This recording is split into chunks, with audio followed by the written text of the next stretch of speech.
الحمد لله وكفى وسلام على سيد الرسل وخاتم الأنبياء أما بعد فأعوذ بالله من الشيطان الرجيم بسم الله الرحمن الرحيم واتخذوا من مقام إبراهيم مصلى وقال النبي صلى الله عليه وسلم لو كان بعدي نبي لكان عمر رضي الله عنه أو كما قال صلى الله تعالى عليه وسلم صدق الله العظيم وصدق رسوله النبي الكريم ونحن على ذلك لمن الشاهدين والشاكرين والحمد لله رب العالمين. انتہائی واجب الاحترام بزرگوں اور معزز سامعین، آج کا یہ جمعۃ المبارک ذو الحجہ کا آخری جمعۃ المبارک ہے اور اگلا جمعۃ المبارک محرم الحرام کا پہلا جمعہ ہے. اصل میں تو یہ ہے کہ اسلام میں شخصیت پرستی نہیں ہے. شخصیت پرستی کا مطلب یہ ہوتا ہے کہ کسی ایک شخص کو لے کر اسی کے پیچھے چل پڑنا، صحیح غلط کو نہ دیکھنا. اسلام میں اس چیز کی پہچان اور اس چیز کی مزاج نہیں ہے. اسلام کی بنیاد ہے تعلیمات اسلامیہ پر، کہ اسلامی تعلیمات جو کچھ بتاتی ہیں آپ ان کو فالو کریں، آپ اس پر چلیں، آپ اپنی زندگی اسلامی تعلیمات کے مطابق گزارنے کی کوشش کریں. ہاں، اگر کچھ شخصیات ایسی آ جاتی ہیں کہ جنہوں نے اسلام کی تعلیمات کو اپنی زندگی میں خصوصیت کے ساتھ اپنایا ہے، تو ان کی زندگی کا تذکرہ اس حیثیت سے کہ انہوں نے اپنی زندگی میں دین کو نافذ کیا تھا، دین کو عملاً کر کے دکھایا تھا، تو ان کا تذکرہ باعث خیر بن جاتا ہے. وگرنہ خود آقا کریم صلی اللہ علیہ وسلم نے اپنی زندگی میں کبھی بھی 63 سالہ زندگی ہے، 63 سالہ زندگی میں مختلف مواقع پر آپ صلی اللہ علیہ وسلم نے روزہ رکھا ہے. سوموار کے دن کا روزہ رکھا کرتے تھے آپ صلی اللہ علیہ وسلم، اور آپ نے فرمایا کہ یہ سوموار کا دن وہ دن ہے جس دن میں پیدا ہوا. سوموار کا دن یہ وہ دن ہے کہ جس دن ہم نے ہجرت کی. تو سوموار کے دن کی مختلف فضیلتیں آپ نے بیان فرمائی اور روزہ رکھا کرتے تھے. لیکن اس سے یا پوری اسلامی تعلیمات میں کہیں بھی یہ چیز نہیں ملتی کہ آپ صلی اللہ علیہ وسلم نے خصوصیت کے ساتھ کہا ہو کہ بھئی اس موقع کے اوپر آپ خصوصی پروگرام کریں. ایسی تعلیمات اسلام میں کہیں نہیں. ہاں، عید الاضحیٰ کے موقع پر، یہ عید الفطر کے موقع پر آقا کریم کا فرمان ہے، الا ان لکل قوم عیدا وھذا عیدنا. لوگوں، ہر قوم کی ایک عید ہوا کرتی ہے. اللہ تعالیٰ نے امت مسلمہ کو عید الفطر کی خوشی عطا فرمائی ہے، عید الاضحیٰ کی خوشی عطا فرمائی ہے. تو خوشی عید الفطر کے دن اللہ کے نبی نے ارشاد فرمائی ہے، عید الاضحیٰ کے دن اللہ کے نبی نے ارشاد فرمائی ہے. لیکن باقی کوئی خاص تقریب، کوئی خاص پروگرام یہ اسلام کی تعلیمات کا حصہ نہیں ہے. ہاں، ہم اپنے تئیں اگر کچھ کرنا چاہیں اور اس میں کوئی ناجائز چیز بھی نہ ہو تو ٹھیک ہے. 14 اگست کی تقریبات آتی ہیں. 14 اگست کی تقریب باقاعدہ یہ کوئی ثواب کا کام نہیں ہے. ہاں، ہم اپنے وطن سے خوشی کے اظہار کے لیے ایک پروگرام کر لیتے ہیں، تو فی نفسی اس پروگرام میں کوئی ایسا مسئلہ نہیں ہے، بشرطے کہ اس میں گانے نہ ہو، غلط چیزیں نہ ہو. وہ خوشی کا اظہار کا طریقہ ہے. تو جس طریقے سے بھی اظہار کیا جائے، تو ہر ایک معاشرے کی یا قوم کی یا ثقافت کا اپنا ایک نظام ہوتا ہے، اس ثقافت کے ساتھ خوشی کا اظہار کیا جا سکتا ہے. میری اس تمہید ماننے کا مقصد یہ تھا کہ فی نفسی اصل اعتبار سے اسلام کی تعلیمات میں کسی ایک بندے کو لے کر اس کے پیچھے چلنا اور ایک شخص کے پیچھے چلنا سوائے آقا کریم کی ذات عالی کے اور کسی کے بارے میں نہیں.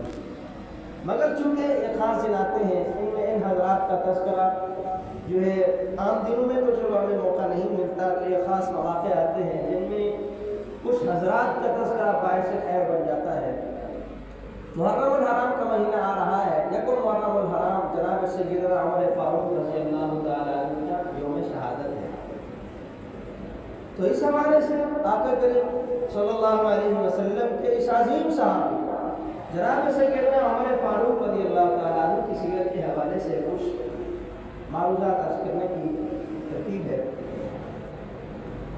جناب عمر بن خطاب رضی اللہ تعالیٰ عنہ سرزمین مکہ کے ایک نڈر، بے باک، عادل، جرت مند اور ریاست مکہ کے ایک یعنی یوں سمجھے کہ سپر پاور شخصیت تھے جناب عمر رضی اللہ تعالیٰ عنہ۔ اور اسلام قبول کرنے سے پہلے آقا کریم صلی اللہ علیہ وسلم کو جن دشمنان اسلام سے خطرہ ہوا کرتا تھا، حضرت عمر رضی اللہ تعالیٰ عنہ ان لوگوں میں شامل تھے۔ حضرت عمر کا نام تھا، مشورہ ہوا آقا کریم صلی اللہ علیہ وسلم کو دعوت دیتے ہوئے 3-4 سال کا عرصہ گزر چکا تھا۔ تو کفار مکہ ان کی ایک پارلیمنٹ تھی دار الندوہ کے نام سے، پارلیمنٹ میں بیٹھتے تھے اور تمام امور پہ فیصلے لیا کرتے تھے۔ دار الندوہ میں مشورہ ہوا کہ کوئی نہ کوئی قصہ ختم کیا جائے، مختلف مشورے آئے اور جناب عمر رضی اللہ تعالیٰ عنہ نے یہ ٹھان لیا کہ نعوذ باللہ محمد کو قتل کرنا ہے اور اکیلا میں نہیں کرنا ہے۔ حضرت عمر رضی اللہ تعالیٰ عنہ یہ ٹھان چکے ہیں۔ ایک رات قبل آقا کریم صلی اللہ علیہ وسلم نے دربار الہی میں ہاتھ اٹھایا۔ عمر بن خطاب اور عمرو بن ہشام ابو جہل کا نام ہے، اور ابو جہل بھی آپ اللہ سنتے رہتے ہیں، آقا کریم کے دشمنوں میں سے بڑا ایک نام ہے دشمنان اسلام۔ تو عمرو بن ہشام اور عمر بن خطاب کے جو بڑے نام تھے، آقا کریم صلی اللہ علیہ وسلم نے رات کو ہاتھ اٹھائے، اللہم اعز الاسلام باحد العمرین، یا اللہ یہ عمرو بن ہشام کو بھیج دے یا عمر بن خطاب کو بھیج دے، ان میں سے اگر کوئی ایک میرے پاس آ گیا میں کفر کا مقابلہ کرنے کے لیے بڑی حد تک کامیاب ہو جاؤں گا۔ رات کو آقا کریم یہ دعا فرما رہے ہیں۔ صبح ہو گئی، جناب عمر تلوار پکڑی اور چل نکلے۔ راستے میں کسی سے ملاقات ہوئی، کہا عمر کدھر جا رہے؟ کہا سنے ہے نا محمد کا نام، اسے قتل کرنے جا رہا ہوں۔ صحابی رسول نے کہا ارے بھائی گھر کی خبر لی ہے؟ تمہاری بہن ہے نا فاطمہ اسلام قبول کر چکی ہے، اس نے اس کا کلمہ پڑھ لیا اور آپ اسے قتل کرنے جا رہے ہیں، میرے بہن کی خبر تو لینا۔ اب وہ جو پارا جو مطلب 35 پہ 40 پہ چل رہا تھا وہ 50-55 پہ چلا گیا۔ جناب عمر رضی اللہ تعالیٰ عنہ فل غصے میں پہنچے ہیں بہن کے گھر پر، دروازے پہ پہنچے، اندر سے آواز آئی، شام رسول حضرت فاطمہ اور ان کے جو شوہر ہیں انہیں سورۃ طٰہٰ پڑھا رہے ہیں، قرآن کی تلاوت اندر ہو رہی ہے۔ دروازہ بجایا، بہن کو خطرہ پڑا کہ آواز جو ہے نا یہ بجانے کا انداز خاص ہے۔ بہن نے وہ جو استاد صاحب معلم صاحب صحابی رسول بیٹھے تھے انہیں کہا آپ چھپ جائیں، ایسا نہ ہو کہ پھر مشکل وقت آ گیا ہو۔ صحابی رسول کو چھپا دیا، دروازہ کھولا، حضرت عمر رضی اللہ تعالیٰ دروازہ کھلنے کی دیر تھی، آواز سے پہلے سن چکے تھے باہر اور اس کی تصدیق ہو چکی تھی، اس نے کہا تھا کہ گھر پر گیند کرنا پڑ چکی ہے، اور ڈنڈا اٹھایا اور بہن کو مارنا شروع کر دیا۔ بہنوں کو بھی مارا اور بہن کو بھی مارا۔ کچھ دیر تک مار کھانے کے بعد بہن نے حضرت فاطمہ نے کہا عمر جو وظیفہ اور جو کلمہ ہم نے پڑھا ہے نا یہ وہ نہیں ہے کہ پڑھ کے یہ پھر نکل جیسی ہے، ابھی آگے ہے نا یہاں پر مارنا ہے تو مار دو، یہ باہر نہیں جائے گا، مارنا ہے تو مار دو۔ حضرت عمر رضی اللہ تعالیٰ عنہ کو بھی تشویش ہوئی کہ ایسا کوئی خاص چیز تو ہے جو اتنی اثر کر چکی ہے، مار کھا کے بھی بہن کہہ رہی ہے عمر اتنا مارنا ہے مارنا۔ یہ وہ مرحلہ تھا جہاں کشتی کی کایا پلٹی ہے، یہاں کایا پلٹی ہے۔ حضرت عمر نے کہا ایسا بہن کو دکھاؤ تو صحیح پڑھ کیا رہی تھی آپ؟ بہن نے کہا ایسے نہیں دکھاؤ، پہلے نہاؤ پاک ہو جاؤ پھر اوپر چلیے۔ حضرت عمر رضی اللہ تعالیٰ عنہ آئے ہیں، پاک ہو کے آئے، بہن نے وہ پرچی دکھائی ہے. حضرت عمر رضی اللہ تعالیٰ عنہ پڑھنا شروع کیا طه انزلنا عليك القرآن لتشقى إلا تذكرة لمن يخشى تنزيلا ممن خلق الأرض والسماوات العلى الرحمن على العرش استوى له ما في السماء. حضرت عمر نے فرمایا اس میں تو ساری اللہ کی قدرت اور اللہ کی توحید ہے اور یہ اسلام کی خاصیت ہے. اسلام کی خاصیت ہے. آخر نبوت کا اعلان فرمایا. اعلان نبوت کے بعد سے لے کر 13 سال آقا کریم نے مکہ کی زندگی میں گزارے ہیں.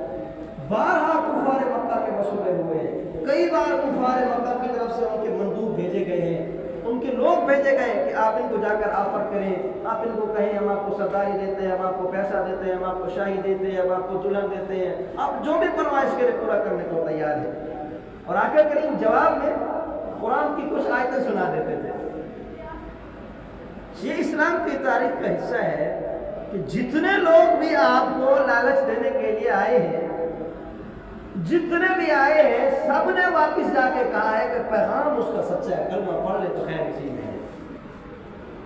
یہی وہ وجہ تھی کہ جب آقا نے نبوت کا اعلان کیا تھا, کفار مکہ نے مکہ کے راستوں پہ بندے بٹھا دیے تھے کہ آپ مکہ جا رہے ہیں, سب سے ملنا ہے, اس نام کا بندہ اور اس پہچان کا بندہ ہے, اس کے قریب بھی نہیں جانا. تو کہتے ہیں نا بسا اوقات غلط چیز سے روکنا بھی غلط چیز کی پہچان کے ذریعے بن جاتا ہے. تو حضرت آقا کریم کی طرف جانے سے وہ لوگ روک رہے ہیں, اور جس راستے سے بھی گزرتے ہیں لوگ کہہ رہے ہیں کہ محمد کے پاس نہیں جانا, محمد کے پاس نہیں جانا. اب ہر آنے والے کے ذہن میں یہ تشویش اٹھتی, آخر ایسا کچھ خاص تو ہے نا جو منع کیا جا رہا ہے, چلتے ہیں دیکھتے ہیں کیا ہے بات. دربار نبوت میں حاضری ہوتی ہے اور نصیب میں کرو, یعنی ان کی بچھائی گئی چالیں وہ انہی کے خلاف آنے والے ان کے بھول دیے جاتے ہیں. تو حضرت عمر نے بھی کرنا آیتیں پڑھی, اسلام گھر گئے دل میں فرمایا بہت کرنا آیتیں تو سچی ہے, کلمہ پڑھ لینا چاہیے. حضرت عمر رضی اللہ تعالیٰ کو اس فرمائش پر حضرت فاطمہ نے کہا ٹھیک ہے چلتے ہیں, آئیے. آقا کریم صلی اللہ علیہ وسلم کے دربار میں اطلاع ہے, عمر رضی اللہ, سب صحابہ ڈر گئے کہ عمر کا آنا کسی خطرے کیا. شاعر نے کہا تھا نا, وہ آیا ہے تو آنے دو, بچھا دو پل کے راہوں پر. وہ آیا ہے تو آنے دو, بچھا دو پل کے راہوں پر. نہ جانے دو خدا کا انتخاب آیا کہ عمر وہ نہیں ہے, یہ راتوں میں مانگ چکا ہے. عمر بن ہشام اور عمر بن خطاب جیسے کسی ایک کی قسمت کا فیصلہ رات کو مانگ چکا ہوں, اور وہ عمر بن خطاب کے پلڑے میں وہ فیصلہ آ چکا ہے. چنانچہ حضرت عمر رضی اللہ تعالیٰ عنہ دار ارقم میں ساری رسول حضرت ارقم بن ارقم رضی اللہ تعالیٰ عنہ, آقا کریم صلی اللہ علیہ وسلم نے ان کے گھر پر ایک نظام بنایا ہوا تھا, جو بھی اسلام قبول کرتا ہے اسلام کی تعلیمات وہاں پر ان کو پڑھائی جاتی ہے. تو سارے صحابہ کرام وہاں موجود, آقا کریم وہاں موجود. حضرت عمر بن خطاب رضی اللہ تعالیٰ عنہ تشریف لائے, آقا کے ہاتھ پر بیعت کی. کسی نے پوچھا کیا ہوا عمر؟ کہا جسے قتل کرنے آیا تھا اس کے لیے قتل ہونے کے لیے آ گیا. آیا تو تھا محمد کو قتل کرنے, رب نے قسمت ایسی بدلی کہ آج محمد کے لیے قتل ہونے کو تیار ہو چکا ہوں, اپنی جان محمد کے لیے دے چکا ہوں. تو حضرت عمر رضی اللہ تعالیٰ عنہ 42ویں نمبر پر اسلام میں داخل ہوئے ہیں. ان سے پہلے 41 لوگ مسلمان ہو چکے تھے. اور آقا کریم صلی اللہ علیہ وسلم کی صحبت میں ایسا زمانہ گزرا ہے, ایسا زمانہ گزرا ہے کہ دوسرے صحابہ کرام کے اوپر آپ کو خاص امتیازات حاصل ہیں. اور آقا کریم صلی اللہ علیہ وسلم کے جو خاص قریبی اصحاب ہوا کرتے تھے, قریبی لوگ ہوا کرتے تھے, جناب عمر بن خطاب کا شمار ان لوگوں میں ہوتا تھا. اور اللہ کریم کے ہاں حضرت عمر بن خطاب رضی اللہ تعالیٰ عنہ کا مقام و مرتبے کا اندازہ آپ یہاں سے لگائیے. قرآن کریم میں 22 مقامات ایسے ہیں, 22 مقامات. ایک کام ہو رہا تھا, حضرت عمر نے رائے دی, یا رسول اللہ یہ کام یوں ہونا چاہیے. قرآن بن کے آ گیا, اللہ تعالیٰ نے وہی حکم نازل فرما دیا کہ عمر کے تو خواہش تھی مگر میں خدا کو حکم نازل کر رہا ہوں.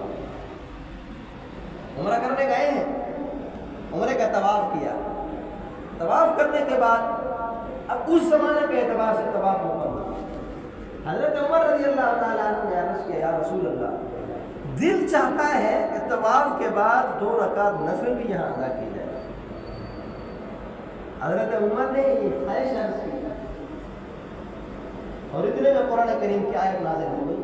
4 پارے کے پہلے صفحے پہ آیت ہے وَاتَّخِذُوا مِن مَقَامِ إِبْرَاهِيمَ مُصَلًّى کہ مقام ابراہیم کو اپنی نماز پڑھنے کی جگہ بناؤ. لہٰذا فقہاء نے کہا ہے کہ اگر جب طواف سے فارغ ہو جائے تو 2 رکعت مقام ابراہیم کے سامنے ممکن ہو تو وہاں 2 رکعت نہیں تو جہاں بھی ممکن ہو حرم شریف میں 2 رکعت نماز نفل پڑھنی ہے. حضرت عمر کی خواہش. اور آقا کریم صلی اللہ علیہ وسلم کے ساتھ صحبت کے 10-11 سال مکہ میں گزرے ہیں اور 10 سال مدینہ منورہ میں گزرے ہیں. تمام اہم معاملات میں حضرت عمر رضی اللہ تعالیٰ عنہ جناب نبی کریم صلی اللہ علیہ وسلم کے مشیر ہوا کرتے ہیں. آپ کا آقا کریم صلی اللہ علیہ وسلم اس دنیا سے پردہ فرما گئے ہیں. پردہ فرما جانے کے بعد سیدنا صدیق اکبر رضی اللہ تعالیٰ عنہ کا خلافت پہ آنے کا فیصلہ ہوتا ہے. حضرت صدیق اکبر رضی اللہ تعالیٰ عنہ منصب خلافت پہ آئے ہیں. لوگوں کے پاس قرآن مجید جو تھا آقا کریم کے دور میں یہ ترتیب ہوا کرتی تھی قرآن جو نازل ہوتا آقا کریم کسی صحابی کو بلواتے اور وہ قرآن لکھوا دیا جاتا تھا. اب وہ قرآن کسی چمڑے کے اوپر لکھا ہوا ہے, کسی جو ہے ہڈی کے اوپر لکھا ہوا ہے, کسی پتھر پہ لکھا ہوا ہے, کبھی کسی چیز پر کبھی کسی چیز پر ایسے بکھرا ہوا تھا. حضرت عمر رضی اللہ تعالیٰ عنہ آئے ہیں جناب صدیق اکبر کے پاس. کہا صدیق قرآن پھیلا ہوا ہے, اگر آپ اس قرآن کو جمع کروا دیں تو امت مسلمہ جو ہے اس بکھرے ہوئے قرآن کے متعلق شکوک و شبہات سے محفوظ ہو جائے گی. حضرت صدیق اکبر رضی اللہ تعالیٰ عنہ نے عرض فرمایا کہ جو کام اللہ کے نبی نے اپنی زندگی میں نہیں کیا صدیق وہ کام نہیں کر سکتا. حضرت عمر رضی اللہ تعالیٰ عنہ نے عرض کیا امیر المؤمنین خیر اسی میں ہے وگرنہ امت بہت پریشانی میں مبتلا ہو جائے گی. اتنا لگے رہے کہ اللہ تعالیٰ نے حضرت صدیق اکبر کا سینہ بھی کھول دیا کہ عمر کی رائے درست ہے. چنانچہ فیصلہ ہوا زید بن ثابت رضی اللہ تعالیٰ عنہ کو امیر مقرر کیا گیا اور ان کی نگرانی میں قرآن کریم کی آیات جو مختلف چمڑوں پر کھالوں پر ادھر ادھر لکھی ہوئی تھیں صحابہ کرام کی گواہی کو لے کر قرآن کریم کو ایک خاص ترتیب کے ساتھ مصحف کی شکل میں محفوظ کر دیا گیا. کام اگر حضرت صدیق اکبر نے کروایا تھا لیکن پوری امت پر احسان جمع کروانے کا جناب عمر کا ہے. جناب عمر رضی اللہ تعالیٰ عنہ کی اس خواہش پر جناب صدیق اکبر نے یہ کام کروایا. جناب عمر فاروق رضی اللہ تعالیٰ عنہ کا اپنا دور خلافت آیا. جب ان کا اپنا دور خلافت آیا کہتے ہیں کہ عدل و انصاف کے جو تاریخی حقائق جناب عمر فاروق کے دور میں مرتب ہوئے ہیں دنیا ان کی مثال لانے سے عاجز ہے. حضرت عمر رضی اللہ تعالیٰ نے فرمایا کرتے تھے کہ اگر دریائے فرات کے کنارے پر کسی کتیا کا بچہ بھی بھوکا مر گیا قیامت کے دن عمر کو اس کو حساب دینا پڑے گا. اب اندازہ لگا ایک حکمران کی اتنی بڑی آرزو, اور رات کو 20 بدل کر آپ کبھی مجلس میں بیٹھے فضائل اعمال کا درس ہوتا ہے, فضائل اعمال میں آپ پڑھیں سنیں, رات کو 20 بدل کر ایسے چکر لگایا کرتے تھے رعایا کا. ایک دن نکلے ہیں غلام اسلم بھی ساتھ تھے, جنگل کے چکر پہ نکلے, چکر کرتے کرتے کرتے ایک جگہ سے بچوں کے رونے کی آواز آئی اور آگ جل رہی ہے. پہنچے ہیں وہاں پر, پوچھا اماں خیر تو ہے کیوں پریشان ہو؟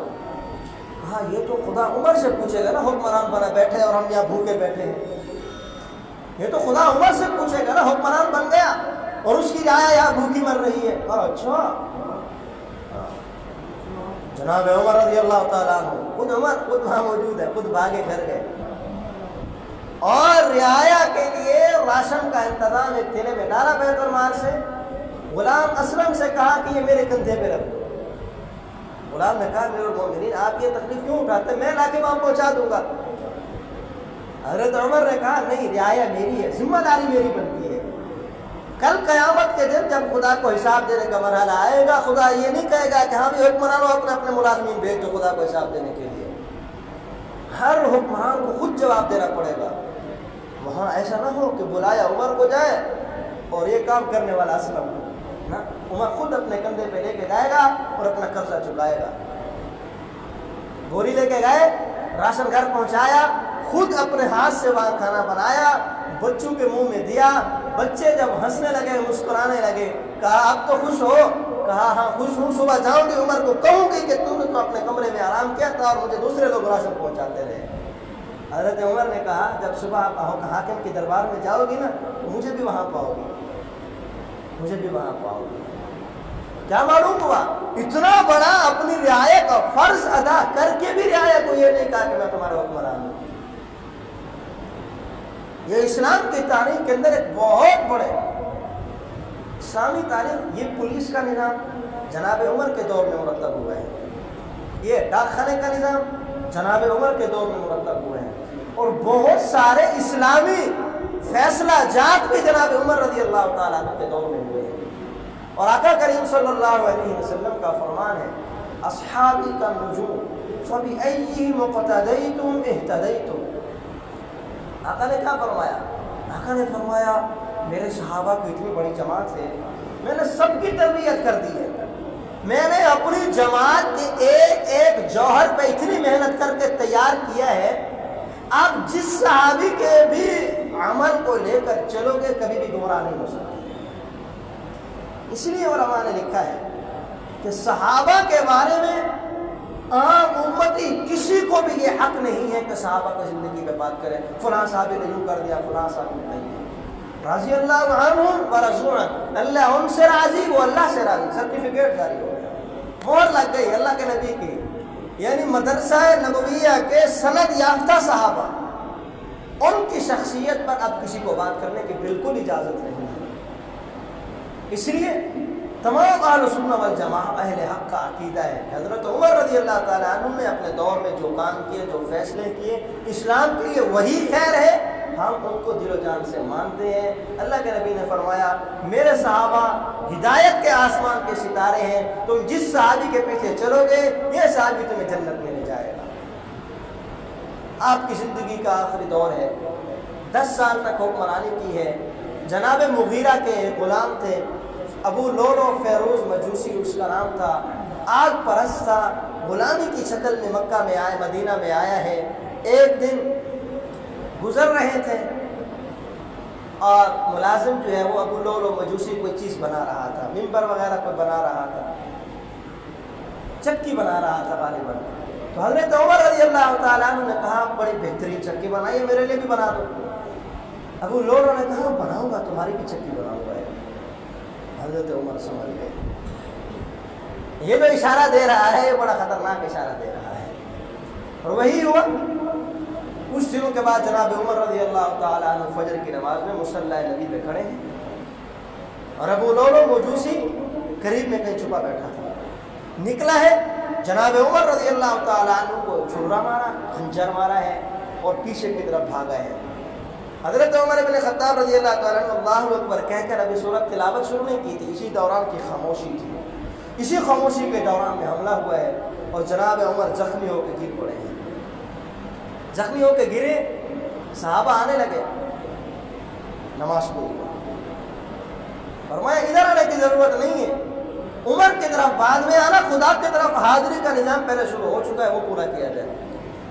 صحابی رسول مصلی پہ آئے ہیں، نماز پوری ہوئی ہے، اتنے میں جناب عمر ساتھ میں قریب میں تڑپ رہے ہیں۔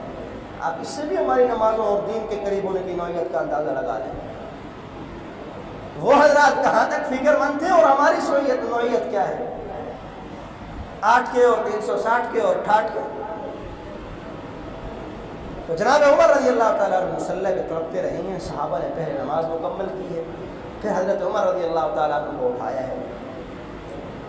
آخری وقت میں اپنے بیٹے عبداللہ ابن عمر سے کہا بیٹا اماں عائشہ کے پاس جاؤ،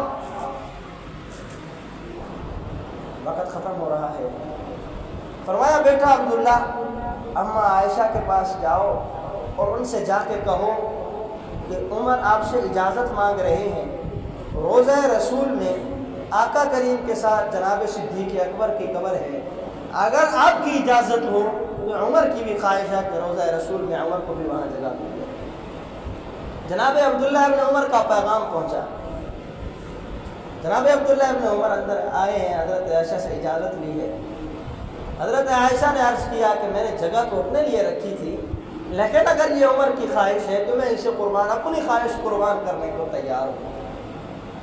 لیکن ایسے وقت میں بھی حضرت عمر نے یہ کہہ دیا تھا کہ جب میری میت وہاں لے کے جاؤ خود سے اصرار نہیں کرنا، اگر روضہ رسول سے اما عائشہ خود دروازہ کھولے سمجھ جانا خوشی سے اجازت ہے، دروازہ نہ کھولے سمجھ جانا خوشی سے اجازت نہیں ہے، واپس لا کے جنت البقیع میں دفن کر دیں۔ جناب عمر ابن خطاب کی میت پہنچی ہے، اما عائشہ کی طرف سے کھلی اجازت تھی، آپ کا روضہ آپ کی قبر مبارک وہاں بنائی گئی ہے، اور آج آقا کریم صلی اللہ علیہ وسلم کے پہلو میں مدفون ہے۔ اس لیے لوگ باتیں کرتے ہیں نا جناب عمر فاروق اور جناب صحابہ کرام کی زندگیوں پر، ایسے لوگوں کو یہ کہا جائے کہ جو دربار نبوت سے اگر بھگائے ہوئے ہوں، کبھی ان کو دربار میں کیا قدموں میں جگہ نہیں ملا کرتی، قدموں میں جگہ کا مل جانا قیامت تک کے لیے اس بات کی دلیل ہے کہ یہ لوگ اس دربار کے بھی منظور شدہ ہیں اور اس دربار کے بھی منظور شدہ ہیں۔ اس لیے صحابہ کرام کے متعلق تمام اہل سنہ والجماعہ کا عقیدہ ہے کہ کسی بھی امتی کو بات کرنے کی اجازت نہیں ہے۔ حضرت علی، حضرت امیر معاویہ سوشل میڈیا پہ ایشو اٹھا دیتے ہیں، باطل بیٹھا ہے، ایک پوسٹ چھوڑتے ہیں اور ہم لگے ہوئے ہوتے ہیں، اور زیادہ سے زیادہ اگر ہم کچھ نہ کریں کم سے کم صحابہ کے بارے میں تشویش دماغ میں بٹھا لیتے ہیں، یار یہ بات تو ٹھیک کر رہا ہے، ضعیف روایت ہو یا تاریخی واقعہ ہو اس میں حدیث کا لفظ بول لیتے ہیں اور ہماری نسل سوشل میڈیا پہ بیٹھ جاتی ہے، یا حدیث میں اس صحابی کے بارے میں یہ بات ہے۔ اس لیے صحابہ کے بارے میں اپنے دلوں کو ہمیشہ پاک رکھیں، صحابہ کے متعلق اپنے دلوں کو ہمیشہ پاک رکھیں، وہ جیسے کیسے بھی تھے۔ ہمارے استاد فرماتے تھے صحابہ سے اگر کوئی گناہ بھی ہوا ہے نا تو وہ امت پہ احسان ہے، اس لیے کہ ان سے گناہ ہوا، اللہ نے فوراً شریعت اتار کے بتائی کہ اس گناہ کا حکم یہ ہے، امت کو پتہ چل گیا کہ اس گناہ کے متعلق اگر ایک صحابی سے زنا ہوا، ہم تو یہ سمجھتے ہیں زنا گناہ ہے، لیکن اس صحابی سے زنا ہوا، اللہ تعالیٰ نے حد جاری کرنے کا حکم نازل فرمایا، قیامت تک آنے والی امت کو زنا کے بعد حد جاری کرنے کا طریقہ معلوم ہو گیا۔ ہماری نظروں میں تو یہ گناہ ہے، لیکن وہ احسان ہے پوری امت پر کہ پوری امت کو ایک مسئلہ معلوم ہو گیا، اگر کوئی امتی زنا کرے اس پہ حد کی سزا کیسے جاری کی جائے۔ تو آج کے اس بیان کا خلاصہ یہی یاد رکھنا ہے، صحابہ کرام کے متعلق ہمیشہ اپنے دلوں کو پاک اور صاف رکھیں۔ سب صحابہ کامیاب ہیں، سب صحابہ ہدایت یافتہ ہیں، سب صحابہ جنتی ہیں۔ اللہ رب العزت جو کہا سنا اس پہ عمل کرنے کی توفیق بخشے۔ وآخر دعوانا الحمدللہ۔